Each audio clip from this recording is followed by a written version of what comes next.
Un saludo cordial en los Sagrados Corazones de Jesús, José y María. Continuamos con estos pequeños videos para profundizar e informarnos un poco más sobre la devoción al Padre Celestial. En el video anterior vimos de todo el sustento y fundamento bíblico, teológico, patrístico, magisterial sobre la devoción al Padre Celestial en la historia de la Iglesia. Ahora en este capítulo que vamos a ver ahora es más bien más para ver esto sobre la aparición del Padre Celestial a Madre Eugenia, Elisabetta Ravasio, qué ha dicho la Iglesia, cómo sucedió, qué ha sucedido, qué es eso del librito que se dice que del mensaje que el Padre le reveló a Madre Eugenia. Y bueno, eso es lo que vamos a tratar en este momento. Pidamos entonces el auxilio y la gracia de Dios. En el nombre del Padre, del Hijo y del Espíritu Santo. Amén. Madre bendita, auxílianos con la gracia del Señor. Danos el don del Espíritu Santo para acoger su amor y todo el don y el misterio de la Santísima Trinidad. Dios te salve María, llena eres de gracia, el Señor es contigo. Bendita tú eres entre todas las mujeres y bendito sea el fruto de tu vientre Jesús. Santa María, Madre de Dios, ruega por nosotros los pecadores, ahora y en la hora de nuestra muerte. Amén. Gloria al Padre, al Hijo y al Espíritu Santo, como en el principio, ahora y siempre, por los siglos de los siglos. Amén. En el nombre del Padre, y del Hijo, y del Espíritu Santo. Amén. Muy bien. Antes de iniciar propiamente con el tema, quisiera contarles como testimonio.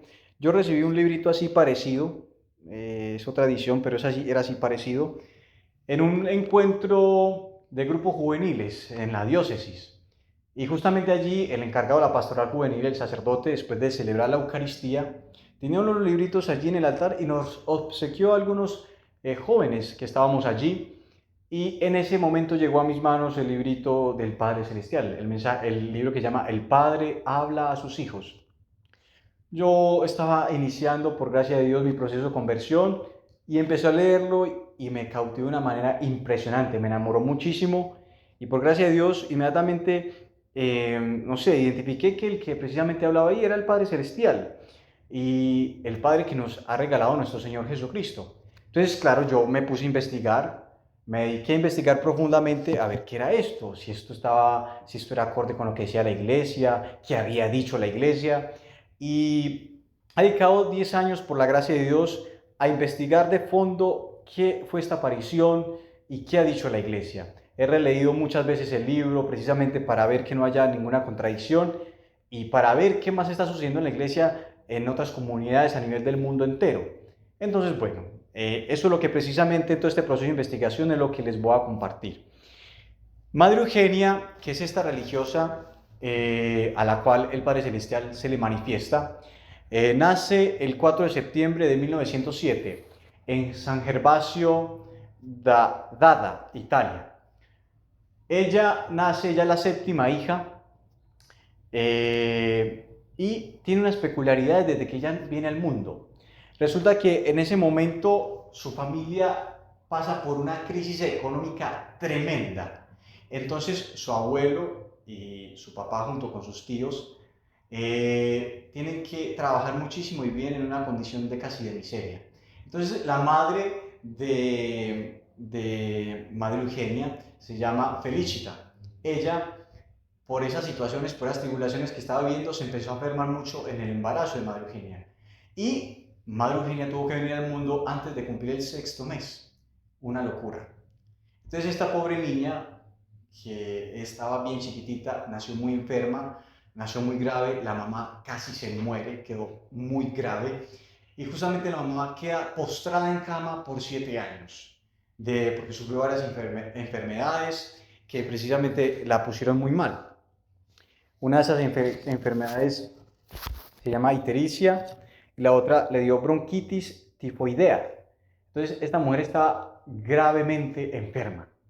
Y Elisabetta Ravasio, que es el nombre pues, que ella recibe de nacimiento, Elisabetta Ravasio, es su apellido, ella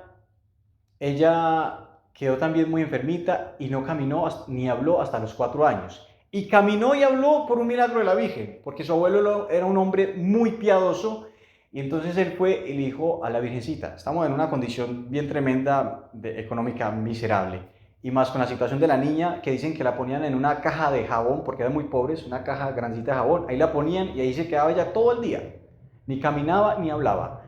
Entonces el abuelo fue y le pidió un milagro a la Virgen y le dijo que se la curara. Y cuando él vuelve de la peregrinación que hizo a un santuario de la Virgen allá en Italia, cuando él vuelve, la niña Elisabetta Rabasio viene a su encuentro, caminando y hablando. Entonces ya empezaron prodigios y milagros muy tremendos en la vida de Madre Eugenia. Ella justamente por ser la séptima hija y porque la mamá quedó así muy mal, la mamá le cogió un tremendo desprecio a ella, porque la veía como causa de su enfermedad. Entonces fue tremendo. También a causa de la enfermedad de la mamá de Elisabetta Rabasio, ella le toca entonces desempeñar muchos oficios en la casa y por eso se le impide mucho el estudio, no puede estudiar bien. Una vez ella cuando estaba estudiando le fue mal en una prueba y perdió. Entonces el Señor Jesús, empiezan las apariciones a ella. El Señor Jesús se le manifiesta en sueños, ella estaba llorando, queda dormidita, y en sueños el Señor se aparece y le dice: no llores más, mi bambina, yo seré tu maestro de ahora en adelante. Y así fue. Madre Eugenia le empieza a ir bien y el Señor Jesús le empieza siempre a ser su maestro, su educador. Ella siendo muy chiquita, le tocaba como 7, 8 años, le tocaba ir a lavar la ropa a un río junto con señoras pues ya adultas. Y cuando volvía una de esas veces, la corneó un búfalo y le rompió una parte del estómago y ella no decía nada en la casa y milagrosamente se curó. Los demás, la hermana mayor ya estaba casada, no estaba en casa, y los demás eran hermanos varones. Entonces ya le tocaba asumir los papeles de madre en la casa, de mujer, de atender, de ayudar, de organizar. Y una de esas veces, el papá de ella, que era muy piadoso también, antes de irse a dormir una de las veces, le leía le compartía de algunas misiones que hacían algunos, justamente enviados del Señor, misioneros que se iban a evangelizar. Y una de esas veces, Madre Eugenia quedó cautivada. Y ella dice: yo quiero ser misionera. Y le dice al papá: papá, yo voy a ser misionera. Y ella se dispone en ese momento de toda su vida ordenarla para después entregarse a Dios y a las almas. Tanto es así que María Eugenia no alcanza a terminar el colegio, simplemente hace lo básico y entra a una fábrica de tejer, desde los 12 años hasta los 20. Y entró solo con la intención de poder recoger aquello necesario para poder irse después como misionera a los 20 años. Y así fue. Trabajaba muy duro, muy duro. Y se dedicó durante esos de los 12 años hasta los 20 a trabajar. A los 20 cumplió la promesa, se salió y ingresó a la comunidad que llama Nuestra Señora de los Apóstoles, que nació en Francia, pero que había fundado y tenía un noviciado en Italia. Justamente ella entra allí, en el noviciado le fue re mal a Madre Eugenia. Sufrió mucho en ese momento, ella tenía ciertos temores, era muy nerviosa por las enfermedades que tuvo cuando pequeña, y entonces le tenía pues, bueno, a las ratas, a las serpientes, y justo le tocó por allá un lugar donde le pasaban las ratas por encima, entonces era una cosa tremenda. La mandaron en los primeros años a hacerla como la jardinera.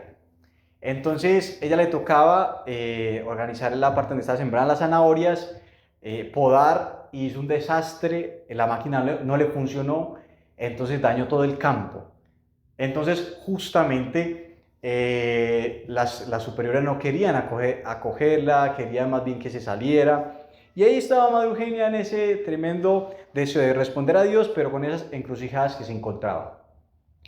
Madre Eugenia entonces persevera con la gracia de Dios y Dios responde. Al año siguiente, este campo de que ella había dañado de zanahorias, vuelve y germina y da unos frutos de zanahoria grandes jamás antes visto. Y el pueblo se conmueve y todas las madres superiores se conmueven también, porque Dios afirma que a pesar de, bueno, de las cosas que le pasó a la pobre Madre Eugenia, para ella era una lucha cuando sabía que tenía que ir al jardín porque sabía que se iba a encontrar serpientes y eso. Y toda la oración de la mañana se la pasaba diciéndole al Señor: Señor, que hoy no me den miedo las serpientes, que hoy yo pueda combatirla, todo eso. Entonces, cosas muy, muy impresionantes de Madre Eugenia, una mujer profundamente humilde, profundamente humilde. Cuando ella, después de hacer su noviciado, la convocan y la invitan para que vaya, profese sus votos, y ya cuando los profesa, la envían a la casa madre en Lyon, en Francia. Y allí, estando allí, es donde ella tiene justamente la manifestación del Padre Celestial. Ella ya venía con cosas interiormente que el Señor se le manifestaba, se le revelaba, pero todavía el Padre Celestial no. Entonces, bueno, estando allí, las superiores ven que es una mujer muy virtuosa, pero que justamente en el año 1932, en el día en que se celebraba la sangre de nuestro Señor Jesucristo, el Padre Celestial se le manifiesta a Madre Eugenia y le dice un mensaje impresionante. Justamente fue el 1 de julio de 1932. La cuestión es que ella empieza a sentir interiormente, ya el Padre la venía preparando, y se le manifiesta, se le aparece, dice ella que primero se le aparecen el corte de los santos ángeles anunciándole la venida del Padre, ella se postra en el suelo, recita el Magnífica imitando a la Virgen, uniéndose a ella, y en ese momento aparece el Padre Celestial con una corona en la cabeza, un cetro en la mano. El Padre se quita la corona, la pone en el piso, pone el cetro en la mano y alza el mundo a la altura de su corazón, así como está la imagen acá. Y ya el Padre empieza a darle un mensaje precioso. Un mensaje que, bueno, ya después en otro video les comentaré más o menos qué es lo que dice el mensaje. Pero a lo que vamos ahora, el hecho de que esto haya sucedido, jamás había sucedido en la historia de la iglesia una aparición del Padre Celestial, eso jamás antes visto. A Santa Catalina de Siena sí se le manifestaba místicamente y ella tenía locuciones interiores. ¿Qué es una locución interior? Es un carisma donde precisamente la persona escucha la voz de Dios, pero interiormente, no es auditiva, sino interiormente Dios le va hablando y tiene identidad con claridad de quién es el que le está hablando. Eso le pasaba a Santa Catalina de Siena, pero a María Eugenia se le aparece de una manera visible, con una apariencia humana. Entonces, claro, esto para la iglesia, que siempre es prudente y siempre es madre, era una cosa digna de admirar y de investigar. Y justamente en Grenoble, en Francia, que fue donde pues se da todos los hechos en esta diócesis, el obispo, Monseñor Alexander Caillot, él empieza a investigar la situación, porque esto es una cosa, o esta mujer es medio misticoida, o es bruja, o se le corrió el champú, como dicen por ahí. Entonces, Monseñor dispone toda una comisión teológica para que investigue el caso. Resulta que esta comisión está compuesta de varios teólogos, de psiquiatras, de médicos, era toda una cosa muy bien organizada. Antes de continuar en esta parte, quisiera decir que Madre Eugenia, al año siguiente de la aparición del Padre Celestial a ella, ella queda postrada en cama durante todo un año. Algunos creían que era mentira, entonces le hicieron un tejido de hilos alrededor de toda la cama para que si se paraba, pues apareciera que se rompían los hilos. Ahí permanecieron los hilos durante 365 días. Todo el año estuvo ella, en el año 1933 estuvo ella totalmente postrada en cama. Luego, por milagro y la gracia de Dios, vuelve y se levanta y continúa su vida. Madre Eugenia fue elegida después a sus 25 años como Madre Superiora General de la comunidad. O sea, no es la Madre Superiora de una provincia, sino general de la comunidad Nuestra Señora de los Apóstoles. Y ejerció este cargo por 12 años. O sea, ella cada vez que tenían que reelegir superiora, la reelegían a ella. Era una locura, porque veían que era una mujer muy humilde y virtuosa, y tenía unas capacidades impresionantes de liderazgo, de gobierno, de dirección. Eso lo vamos a ver más adelante.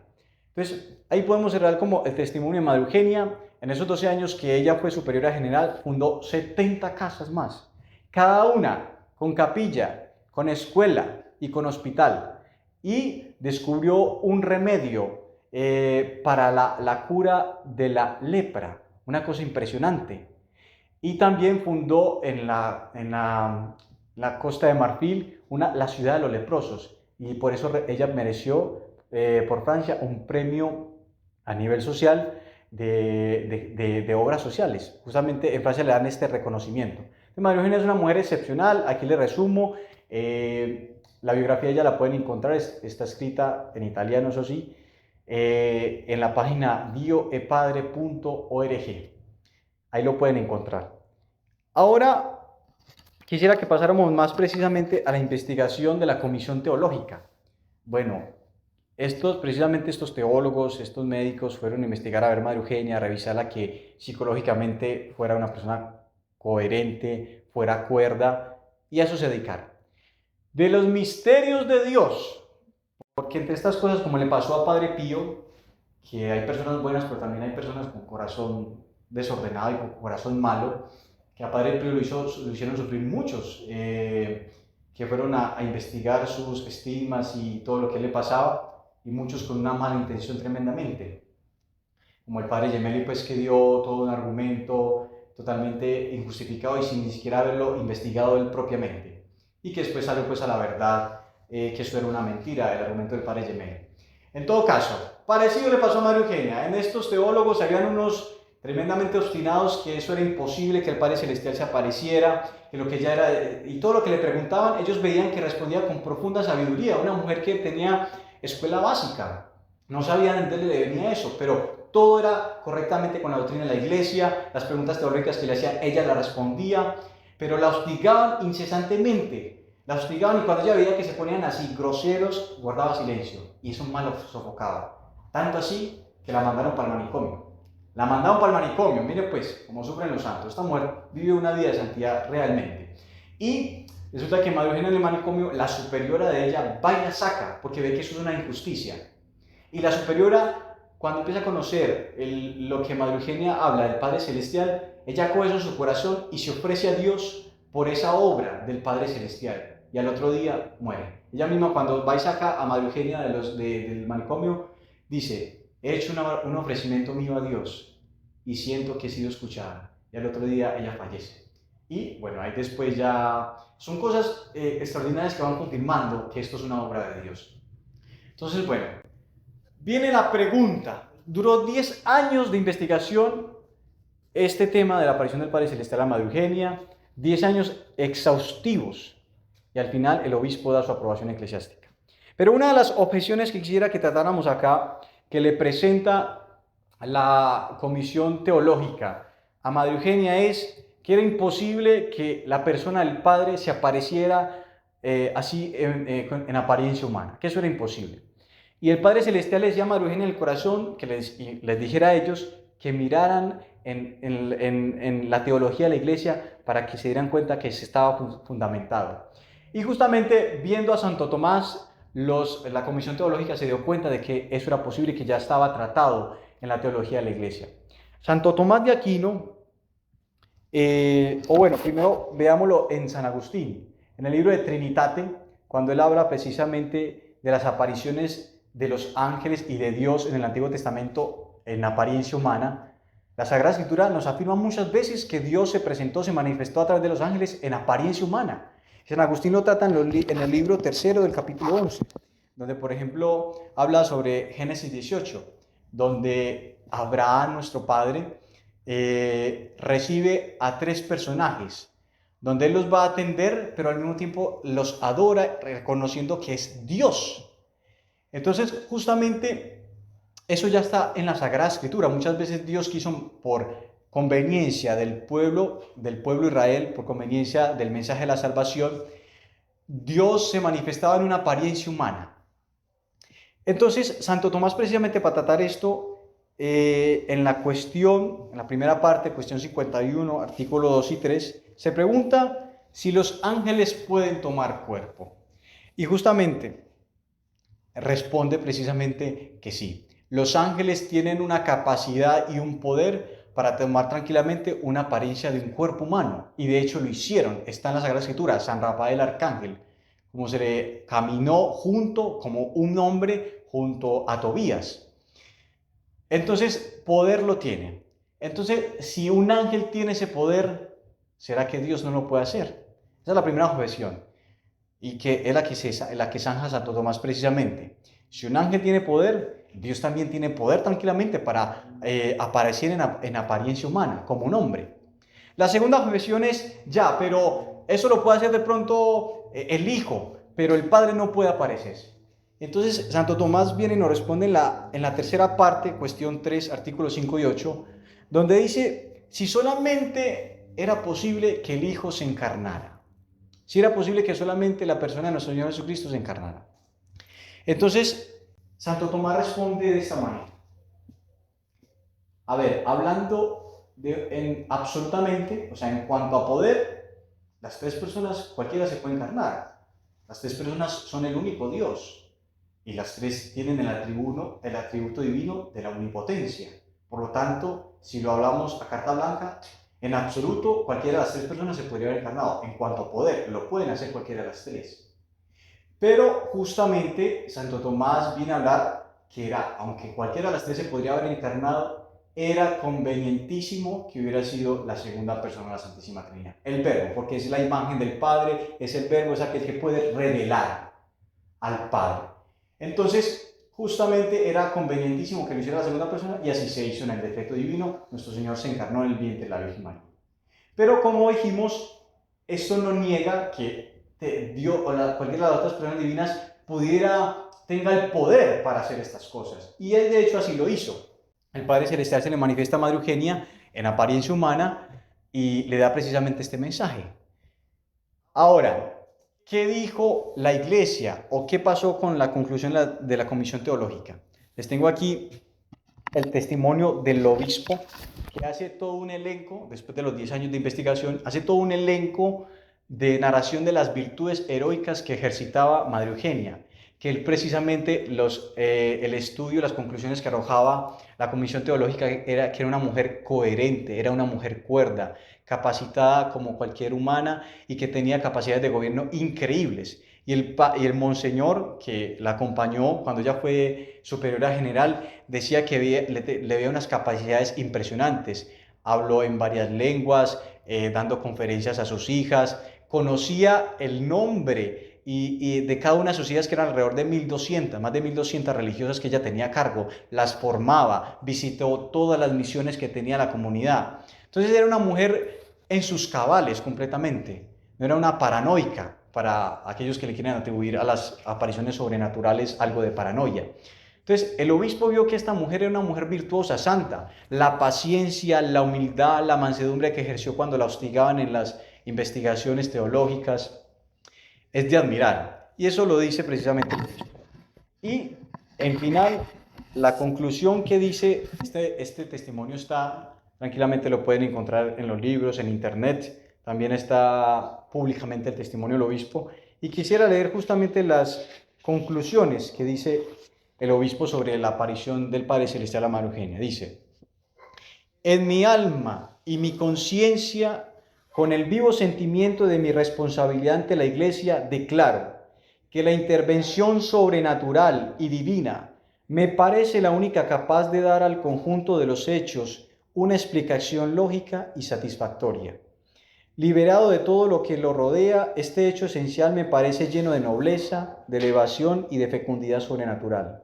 Una humilde religiosa recordó a las almas el verdadero culto del Padre, como Jesús lo enseñó y como la Iglesia lo fijó en su liturgia.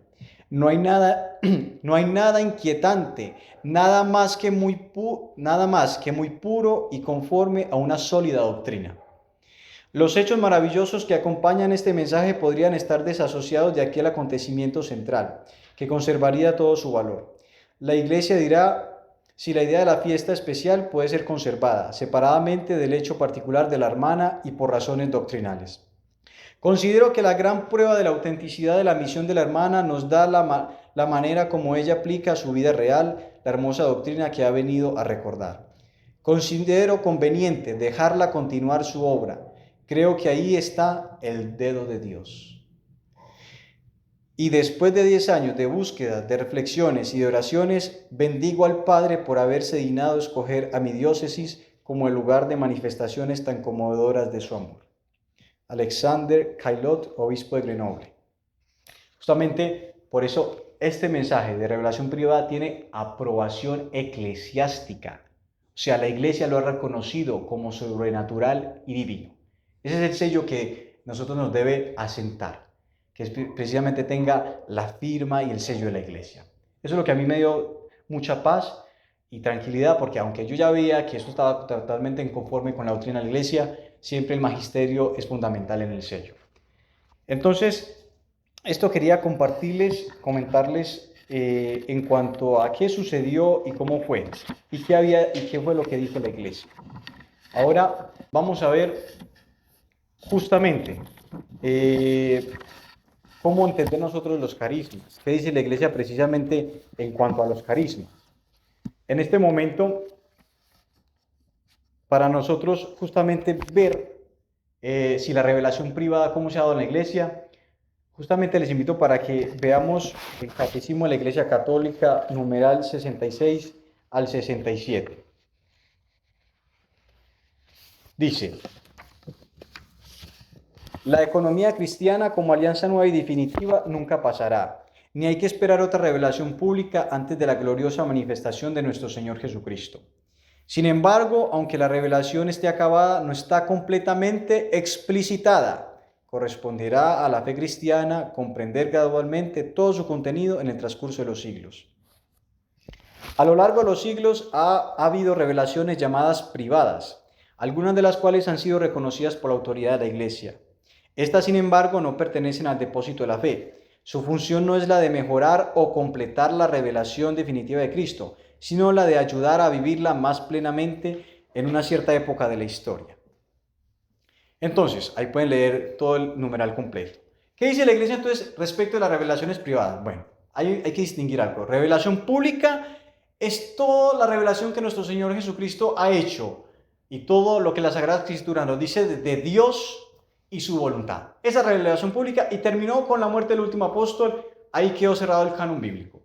No hay otra revelación, porque todo lo que necesitábamos saber de Dios y de su voluntad ya fue dicho, especialmente en plenitud por nuestro Señor Jesucristo. Pero ¿qué pasa? Dios también tiene caminos extraordinarios.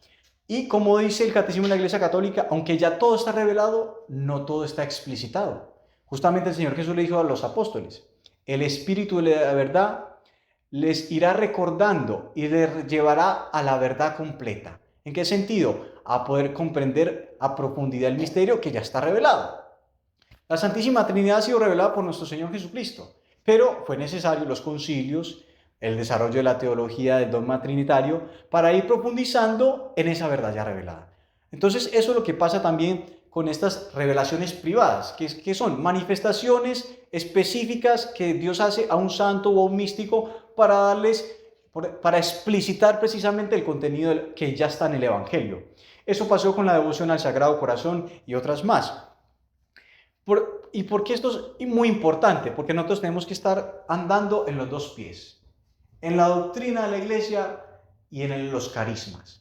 Porque nosotros no somos una iglesia racional, o sea, una cosa que solamente es de la razón, nada que ver. Y justamente cuando uno cae en los excesos, o que solamente es los carismas, o que solamente es la doctrina de la fe, siempre va andando cojo.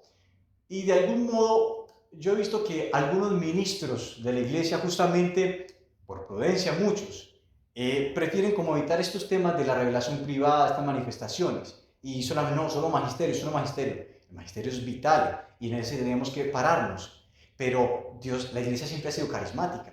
¿Qué sería si, por ejemplo, San Pablo no hubiera atendido cuando en la oración los primeros cristianos que están narrados en los Hechos de los Apóstoles, dice que estaban en oración y dice, los cristianos dijeron que el Espíritu Santo decía que le reservara a Pablo y a Bernabé para la misión que les tenía? Donde San Pablo se hubiera puesto a decir, no, pero es que yo qué voy a saber si eso es de Dios o no, porque fue algo por medio de la oración. No. Es que precisamente la iglesia es carismática. Nació en el Pentecostés.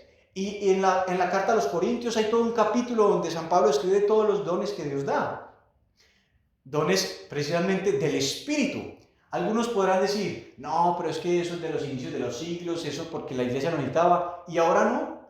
Durante toda la iglesia siempre ha estado presente los carismas, sino que precisamente como son cosas del Espíritu, el don de lengua, de interpretación, las locuciones interiores, las visiones místicas, muchos carismas que el Espíritu Santo da, son cosas que no son, por decirlo así, tan tangibles, así como el Espíritu Santo, que siempre es más difícil de conocerlo y de verlo. Entonces, claro, muchas veces uno como que lo que no me entra por la razón, entonces eso lo aparto. Es que precisamente Dios nos da doctrina, verdad, palabra, pero también nos da el Espíritu. Son cosas del Espíritu.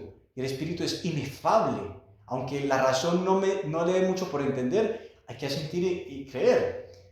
Eso recibieron los apóstoles, el don de lenguas, la glosolalia, que precisamente era escuchar las maravillas de Dios, la gente lo escuchaba en su propia lengua. Son dones del Espíritu, y aunque eso no nos quepa mucho en la razón, precisamente para eso Dios nos pide la fe. Y eso siempre ha estado en la historia de la iglesia.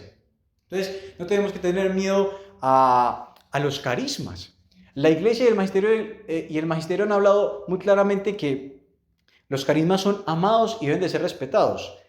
Justamente en el compendio del Catecismo de la Iglesia Católica nos da una definición muy bonita de qué son los carismas. Dice, en numeral 160, el compendio del Catecismo de la Iglesia Católica dice, los carismas son dones especiales del Espíritu Santo, concedidos a cada uno para el bien de los hombres, para las necesidades del mundo y en particular para la edificación de la iglesia, a cuyo magisterio compete el discernimiento sobre ellos.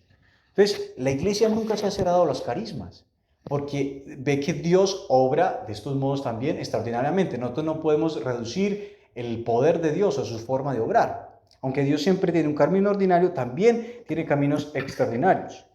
La revelación privada de la iglesia no nos pide un asentimiento de fe, evidentemente, como lo pide sí o sí a la revelación pública, a los dogmas de la iglesia. Pero justamente la iglesia dice, como dice Benedicto XVI cuando hablaba de la aparición de Nuestra Señora de Fátima, decía Benedicto XVI, citando a San Pablo, decía, en todas las épocas se le ha dado a la iglesia el carisma de profecía, que debe ser examinado, pero tampoco puede ser despreciado. Esto lo decía citando a San Pablo en 1 Tesalonicenses 5, 19 al 21, que dice San Pablo, no apaguéis el espíritu, no despreciéis las profecías, examinad cada cosa y quedaos con lo bueno. Eso es la enseñanza de la iglesia. Examinad eso que viene del espíritu y tomad lo bueno, pero no podemos despreciarlo y hechizarlo, porque eso también tiene sus consecuencias. Por algo Dios hace estas cosas. Carisma viene de la palabra harisma, que viene del griego de la haris, la gracia. Entonces, precisamente, carisma es una gracia especial que el Espíritu Santo otorga para edificación de la iglesia, para don de la iglesia. Y esto es lo que es la aparición, las apariciones, por ejemplo, del Sagrado Corazón de Jesús, de la Divina Misericordia, y que han tenido otros santos, y esta del Padre Celestial. Entonces, justamente esta revelación privada del Padre Celestial encaja perfectamente con la doctrina y la enseñanza de la iglesia. Quisiera justamente de que viéramos, por ejemplo, cómo se ha visto esto en la historia de la iglesia, en los papas. San Pío V, cuando se estaba dando la batalla de Lepanto, que era a kilómetros de donde estaba él y que para él poder saber la noticia si habían ganado o no, tenía que esperar días. Justamente cuando se estaba en ese momento dando la batalla, él tiene una visión y ve que los cristianos vencen. Y él sale inmediatamente y publica que los cristianos han vencido. Y a los días llega la noticia apenas por los mensajeros. Entonces, uno podría decir, pero un papa, ¿cómo se deja llevar de esos sueños, de esas intuiciones? ¿Pero cómo? Porque es que no está cerrado a los carismas. Lo mismo, por ejemplo, León XIII, que después de una Eucaristía, él veía cómo se veía el mundo nublado en oscuridad. Y esta oscuridad eran los demonios. Y por eso el Señor le inspira que se compusiera la oración a San Miguel Arcángel, el exorcismo San Miguel Arcángel. Tú no puedes decir, pero el Papa, ¿cómo se le ocurre creer en estas cosas y dejarse llevar de eso? No, es que la iglesia siempre ha estado abierta a los carismas. Entonces, veamos que van de la mano el magisterio, la doctrina de la fe y también los carismas. Quisiera, para culminar esta parte, hablarles precisamente de un dato muy especial. Pío IX, Beato Pío IX, Dios le puso en el corazón, o sea, varios obispos venían manifestándole que se consagrara a la humanidad al corazón divino de Jesús. Entonces Pío IX, en un acto de prudencia, vio que no era muy conveniente en ese momento consagrar toda la humanidad al corazón de Jesús y hizo la consagración de la iglesia al corazón divino de Jesús.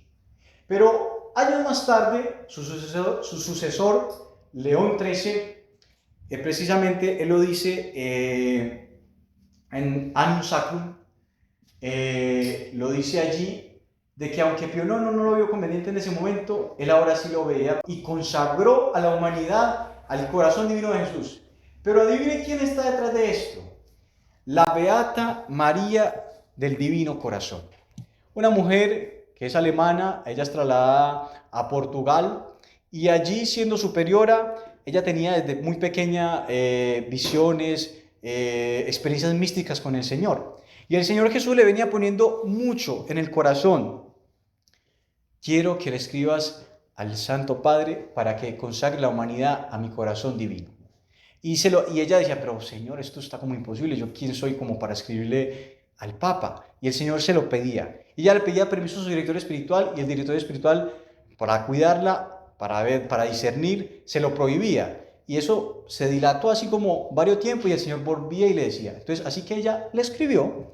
Ella le escribe le escribe precisamente a León XIII pidiéndole y le dice que el corazón de Jesús le ha pedido que consagre a la humanidad a su divino corazón. León XIII queda muy impresionado, pero esa primera vez que lee, pero no hay respuesta.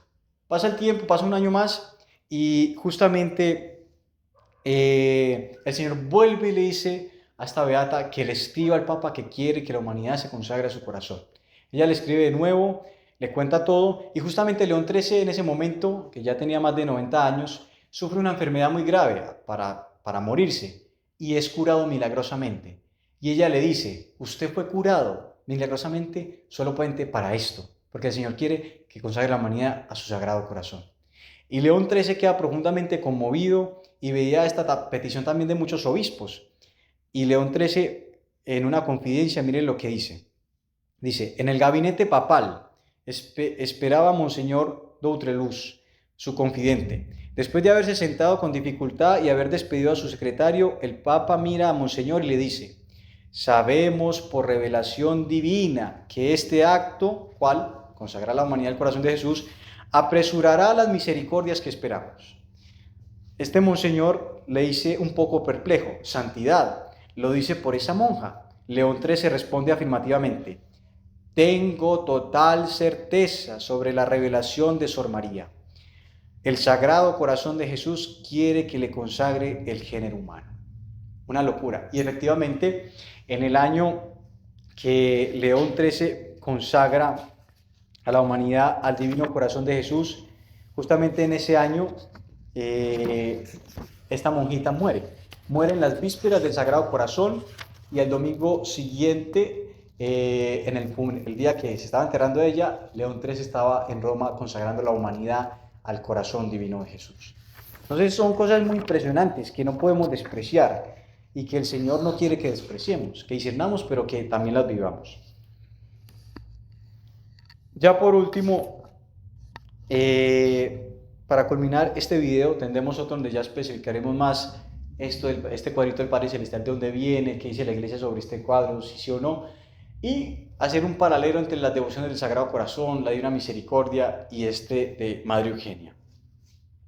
Así que tengamos confianza en esto. Pidámosle a nuestro Dios y vamos profundizando más en este amor y devoción al Padre Celestial. Gloria al Padre, al Hijo y al Espíritu Santo, como en el principio, ahora y siempre, por los siglos de los siglos. Amén. Et ne nos inducas in tentationem,